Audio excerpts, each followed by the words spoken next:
লঙ্কা গোত্রীয় গাছের একটা প্রধান সমস্যা পাতা কুঁকড়ে যাওয়া এবং ফলন ছোট হয়ে যায়। এই সমস্যা সমাধানের জন্য একমাত্র উপায় হচ্ছে আপনাকে একটা কীটনাশক ব্যবহার করা, এবং সেই কীটনাশক যদি হয় একেবারে বায়ু তাহলে কিন্তু অত্যন্ত ভালো হয়।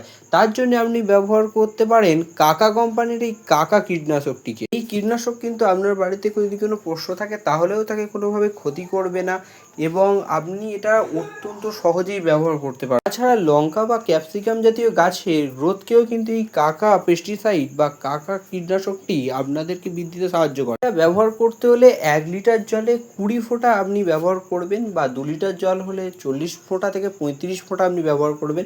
যদি না আপনি বুঝতে পেরে থাকেন তাহলে মেজারমেন্ট কাপে করেও কিন্তু আপনি দেখে একটু ব্যবহার করবেন।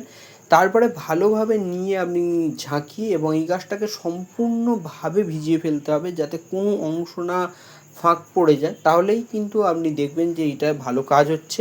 যদি প্রচুর পরিমাণে হয়ে থাকে তাহলে কিন্তু প্রতি 10 দিন অন্তর অন্তর আপনাকে স্প্রে করতে হবে।